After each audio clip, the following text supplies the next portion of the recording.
Hello again and welcome back to the channel. This is Michael from TOEFLresources.com. In today's video, it's the 2024 edition of my TOEFL speaking templates. I'm calling these my advanced speaking templates because they're a little bit longer and more detailed than what I usually give out. They've just got a bit more content to them. So in today's video, I'm going to do three things. First up, I'm going to give you templates for TOEFL speaking questions 1 to 4. I'll give you some sample responses that use the templates, and at the end of the video, I'll answer some of the questions that people are always asking about using templates in the TOEFL speaking section. Now, I'm going to try to make this video as quick as possible. It's not an introduction to the speaking section. I'm not describing the questions and giving strategies. I'm just giving the templates. But if you want to know more about each of the questions, I'll put some links down below to my guides for each one. All right, let's get started with a template for TOEFL speaking question 1. This is what I'm teaching these days. I start by stating my main point. Something like, personally, I wholeheartedly believe, and then I state my main point. You could change believe to prefer if you want. And then I'm going to say something like, this is primarily because, and I give my first supporting reason. And then I say something like, what I mean is, and then I elaborate on that reason a little bit. After that, I give my second reason. I'm going to say something like, not only that, but, I give the second reason. For instance, then I elaborate on the reason, or maybe I give a personal example. And that's the structure. And no matter what question 1 looks like, you can basically use the same template. Here's a sample of an answer using that template. You can pause the video if you want to read it. And here it is with the template highlighted. So this is a question about whether or not kids should get homework on a daily basis. And an answer would go something like this. Personally, I wholeheartedly believe it's a fantastic idea to give children homework on a daily basis. This is primarily because it helps children to retain what they learn for a much longer period of time. What I mean is, the only real way for kids to absorb a lesson is to actually go home and repeat it as much as they possibly can. In the long run, this kind of thing will lead to much more academic success. Not only that, but homework can actually give children an opportunity to bond with their parents. For example, I got a lot of daily homework when I was in elementary school. I'd go home and do it with my mom and dad, and I'd ask them questions whenever I was having trouble. Eventually, we became really close. So there you go. That's the template in use. All right, a template for question 2. Here's the approach I give. This is for the campus change question. Start with something like, according to the reading, and then I state what the change is from the reading. And then I'm going to state the 2 reasons for the change given in the reading. This is not only because, reason 1, but reason 2. And then a transition, something like, the man is quick to support this change, or the man is quick to oppose this change. Might be a woman. And then I'm going to give the details from the conversation. Something like, first, he argues that. I give the details. He goes on to say, I give more details. And then I'm going to get to his second reason. Moreover, he seems to believe that. From his point of view, I'm just filling in the blanks with the details. Here's an example using the template. And here it is with the template highlighted. It's going to go something like this. According to the reading, the campus fitness center will close. This is not only because the school can't afford to maintain it properly, but students can go to private gyms in the city for free. The man is quick to oppose this.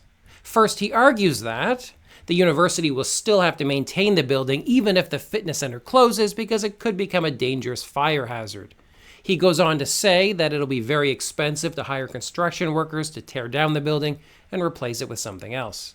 Moreover, he seems to believe that all of the gyms in the city are quite far from the university, so it could be hard for students to reach them if they don't have their own vehicle.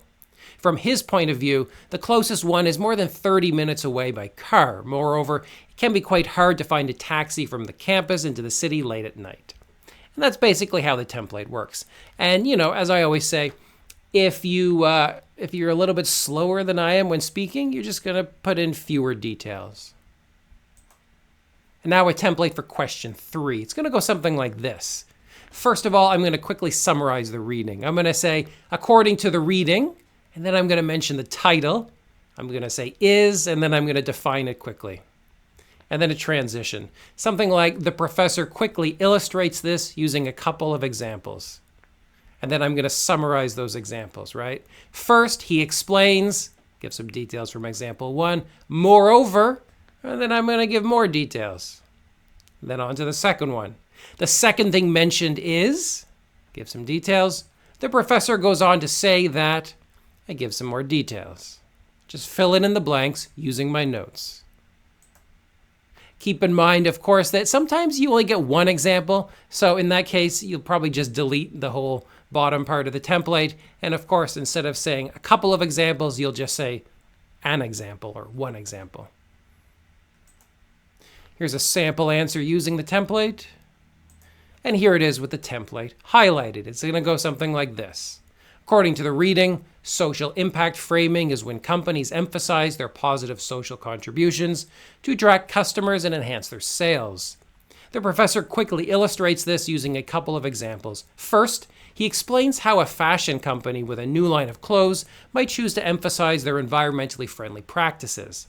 They could do this by having advertisements that emphasize how they use recycled materials in the manufacturing process, and they might put slogans about recycling in the ads. Moreover, they could even include images of their recycling facilities. Then I go on. The second thing mentioned is how a tech company with a new cell phone app to teach kids to read might emphasize how the app can really help low-income families. The professor goes on to say they could have videos of kids holding up their report cards while smiling and being proud of themselves after they use the app to improve their reading ability. This could improve the company's image and its sales. Now, you might be saying, hey, is it okay to use like goes on to say in like 2 of the questions? The answer is yeah, of course. Your answers are graded totally in isolation, right? It doesn't matter if you use the same phrasing or words in multiple answers. They don't consider the other questions when they're grading number 3. They focus only on what they have here. Okay, quickly then, a template for question 4. It's going to go something like this.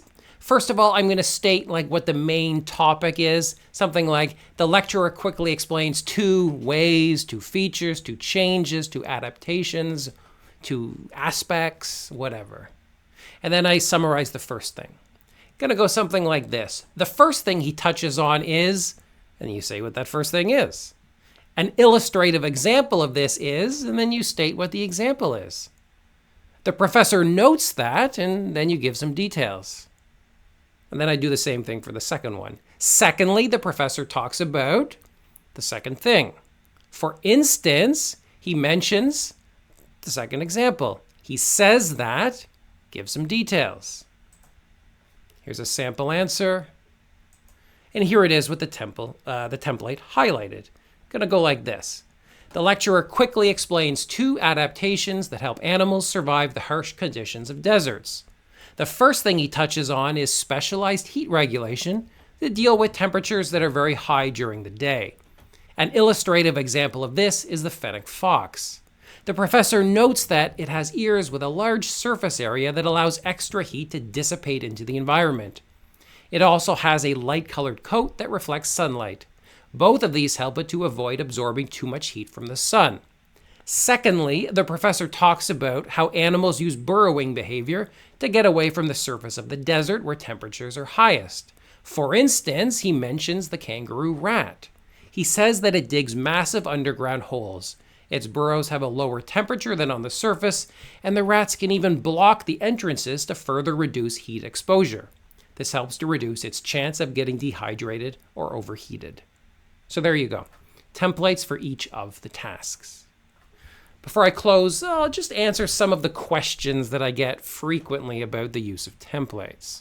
First of all, the question is it okay to use a template? Is this a bad thing? Is ETS going to get angry? No, it's okay to use a template like this in your answers. In fact, just a couple days ago, I watched an interview with a former TOEFL rater who, actually scored answers for 10 years.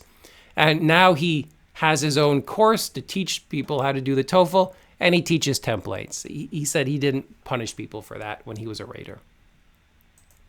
Another question is, should I personalize the templates? And yeah, I totally love that, right? Change the templates that I've made. Make them your own if you think using different words would be easier. Maybe you have trouble saying wholeheartedly, which is quite a mouthful. Maybe you change that word to sincerely. That's a little bit easier to say. Or maybe you just like different verbs along the way. Go ahead, yeah, personalize it.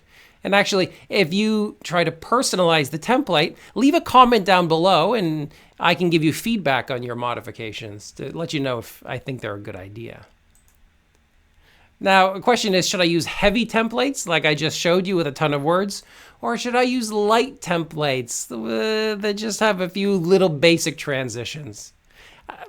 It's up to your preferences. Generally, I recommend heavy templates to people that are stuck down in like 21, 22 points, and they're looking for an increase of 5 points or 4 points, and they're having trouble.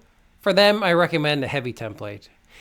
For students that are getting like 25, 26, and just want maybe like a 1 point increase, I send them towards a lighter template because they don't need all the help from the heavy template. Experiment as you prepare for the test, though. And then the last question here is, why use a template? Well, basically, the point of the template is to kind of give you a guide rail to avoid kind of meandering or stumbling or kind of getting off topic or running out of time.